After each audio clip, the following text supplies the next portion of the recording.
Hello, welcome to Matters of DeCorum. I'm Scott Corum. This is what matters to me. No more eye patch unless I want to wear the eye patch.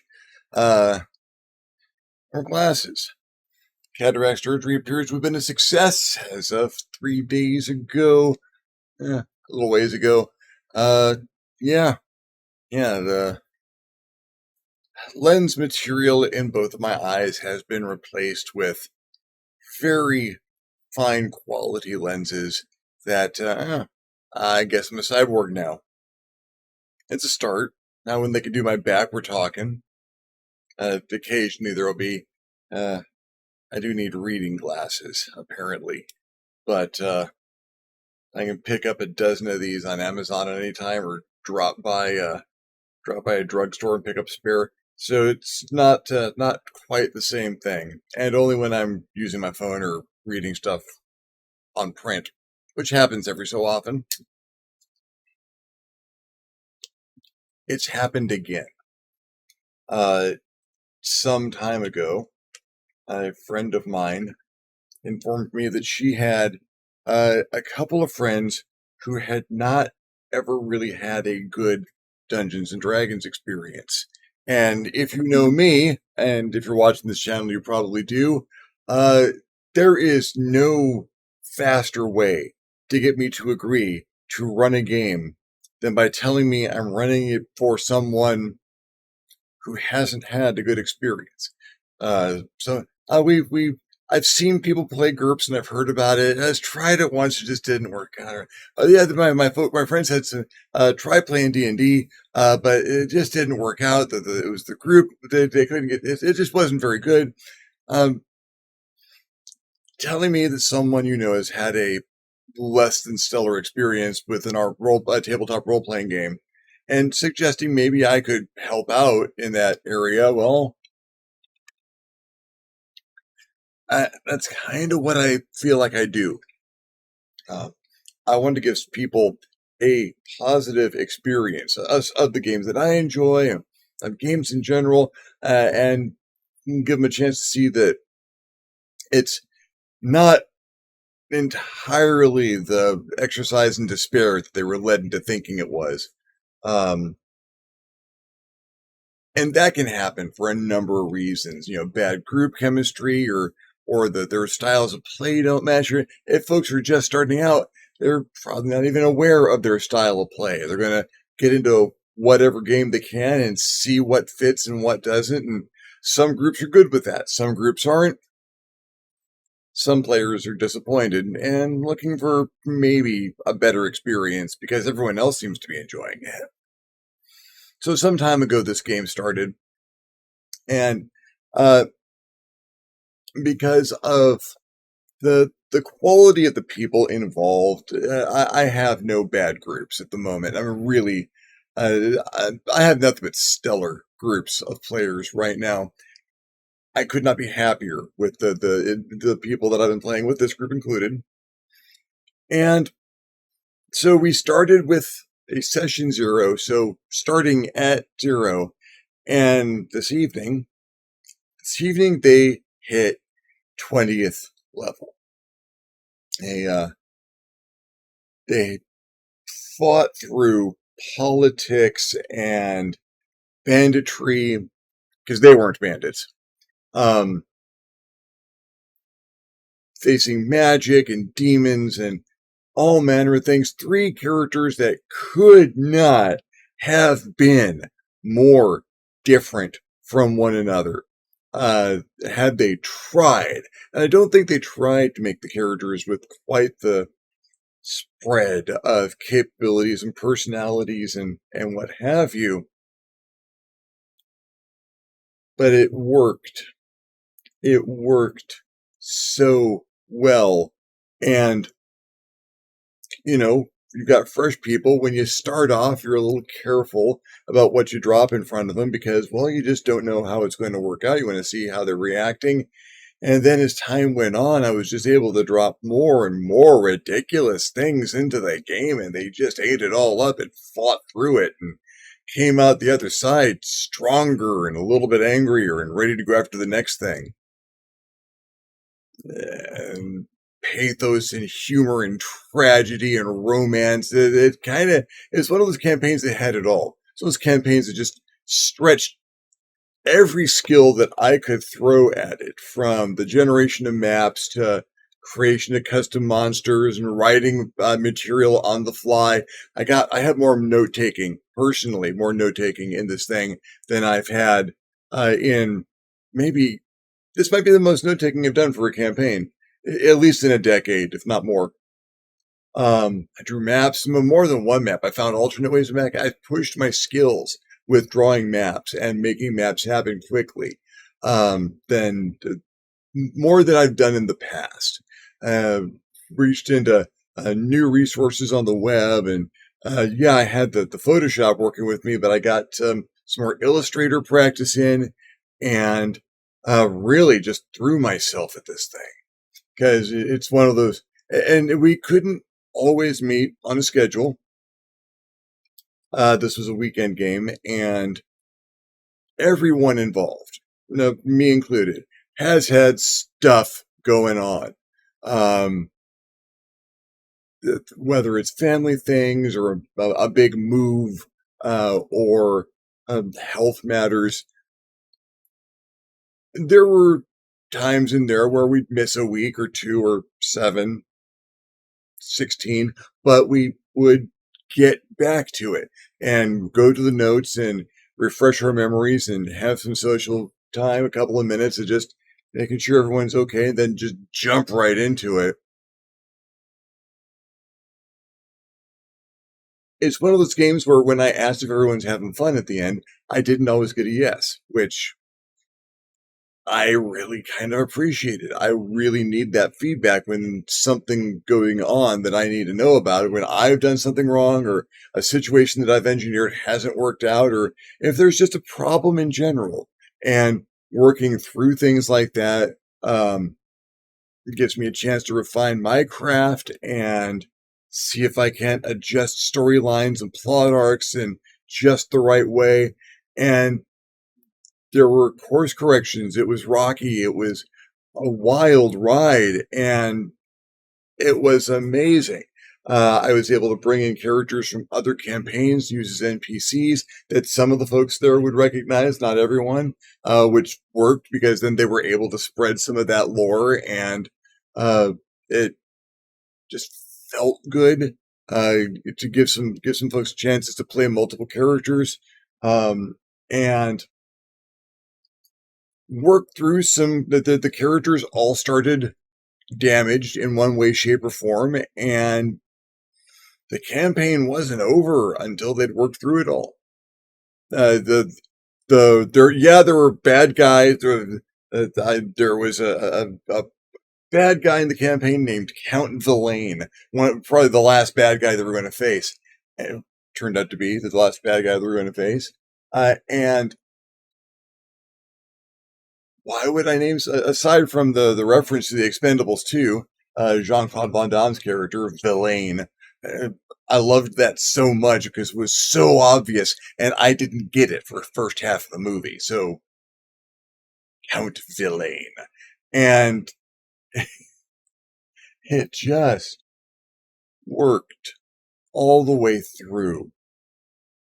Cannot say enough about how good this campaign has felt. And, how I cried a little bit. Didn't have the cameras going. It's all on voice over Discord. So I cried a little bit when I told them they had reached 20th. And because that was kind of the peak, the pinnacle. So what do you do next? That campaign finished. Well, that mostly finished yesterday. And looking at schedules and seeing when the next time we can get together in, because if we're not quite done. So tomorrow night, when this video comes out, um, we'll be about ready to jump into it one last time with this campaign, because there was so much happening in the background. so many relationships forged and threads woven and plans laid. They took a town that was falling apart and about to die, and the people there lacked with zero hope when they rolled in at first level, made it the capital of the north of a kingdom, the capital of the county seat, a city that is the model of other cities in the county and perhaps the entire kingdom. That raising of that city, uh, a city which I named. Unlike I went to German for most of the city names, threw in a little bit of French throughout the entire kingdom, but this one I very specifically named in Draconic. And I'm going to pronounce this terribly because I don't know if anyone's spoken Draconic before, actually, officially. But the name of the city is Throtominar, a Draconic word for the pursuit of excellence. And that name was very aptly placed because these people pursued excellence. So one more session, one more partial session. Probably not going to go as long as our previous sessions. It might, because you got to have one more session where they get to have a little time at their 20th level. But because of the composition of this campaign and how everything is flowed, I doubt there's going to be a single initiative rolled. It's all about seeing where the characters go from here. Not that the game's going to continue, but what plans do they have? What do they see in their future? Building a picture of these characters as living and breathing entities in their own lore, moving forward. One of them ascended to godhood. One of them has become a demon prince of the abyss. One of them, well, is destined to be at the hand of the god of the sun in times of war and strife, and wouldn't have it any other way. And the three of them are the best of friends, and I cannot imagine them not being a part of one another's lives for what time they have left, which may be considerable.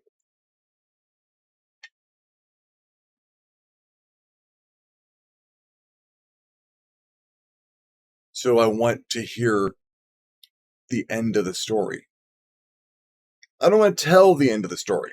I want to be the person speaking the least at this thing. There's a ceremony that I've got to narrate and play through.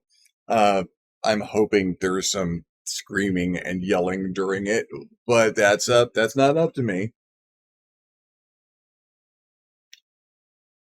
But I want to hear where these people that we have spent this time with are going to go now. They have stated goals. They have goals that they didn't even know they had when they started, and now they've achieved them. They've hit their mark. Now what? What do these people who have realized through strife and pain and struggle, and combat and compassion, what have they decided to do with the rest of their lives? It's something that a group could really use to firm that up, to have that picture. I need that. I need the closure. I need to know that these people that I've spent my time with and put so much time and energy into and loving every minute of it, I need to know they're going to be okay. And maybe there's going to be strife forward, but as long as they're together, I'm not that worried.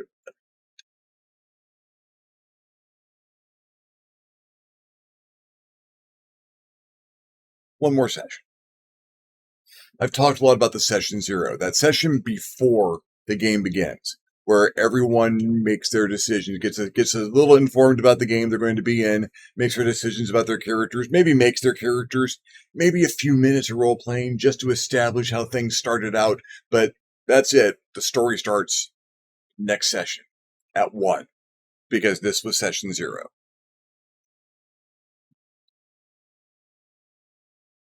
There should also be an epilogue session. Just an epilogue.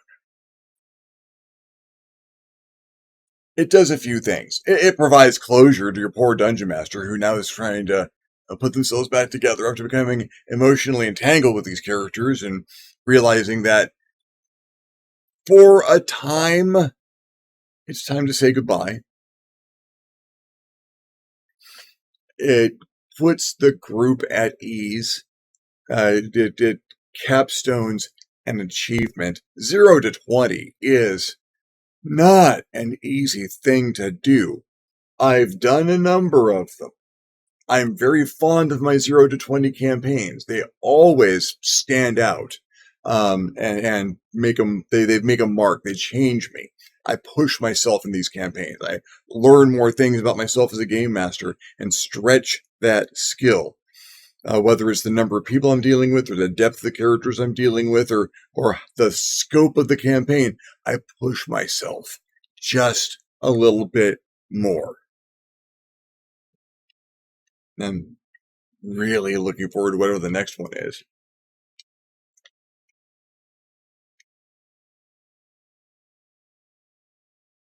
That epilogue campaign is,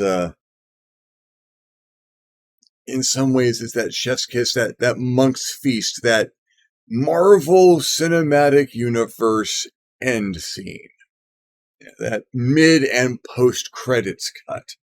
A tradition I love. I always sit through all the credits of a movie when I go see it. Those people worked very hard, and some of them are working for, well, aside from the paycheck that they get for doing the work, that name on screen at the end of the movie. And I like to honor that. Those folks worked hard. I enjoyed the movie. Even if I didn't enjoy the movie, those folks worked hard. Let's see the names. And, Marvel comes up, and it's not the first time that it's been done. It's not, maybe it's not the best times it's been done, but I love me a good end scene. A good post credits end scene.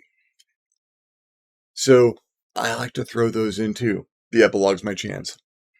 Okay, where everything's settled down, everything's pretty good, everything's covered, and we're good now.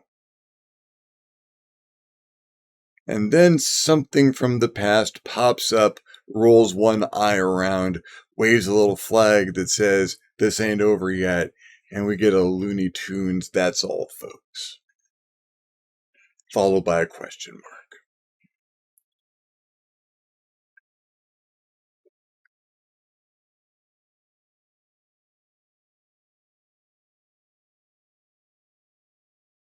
It's always, as Peter Capaldi's Doctor Who said so poignantly, and I'm paraphrasing because I mostly remember the quote, but don't quote me on that.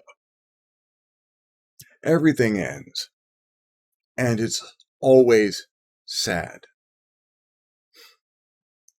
But then everything begins again, and we can be happy. It's not the first time I've covered the end of a campaign here on my vlog, and it won't be the last. There are many campaigns to come, and I am looking forward to all of them, but you gotta take a moment and recognize that this story that you have built with the people you've been playing with has come to an end.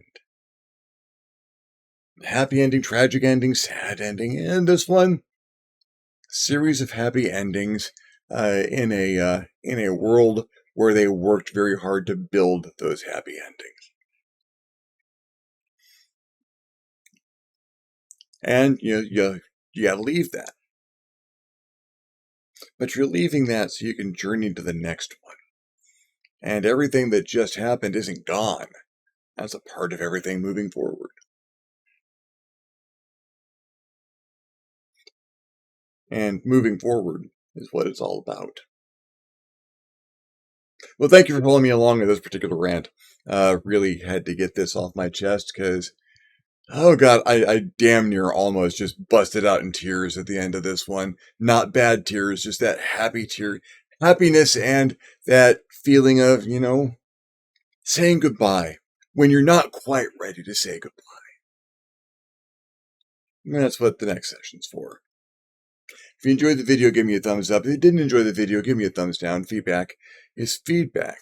If there's anything else you'd like to hear me talk about, or you've got your own stories about how your campaigns began or ended, please leave me things you want to hear me talk about, questions you want to hear me answer. Leave me a comment below. I will love getting your comment. You'll love leaving me one. If you haven't subscribed to my channel yet, why not? My channel is awesome. You might want to hit the subscribe button. If you do, you'll also want to hit the notification bell so you're alerted when my videos become available. If you would like to contribute to the channel in a more substantial manner, I invite you to hit me up my Patreon page, www.patreon.com/ScottCorum, and consider donating. Absolutely anything helps and allows me to make better videos more often. In the meantime, thank you very much for watching. I'm Scott Corum. This is what has mattered to me. I will see you next time in the next Matters of DeCorum.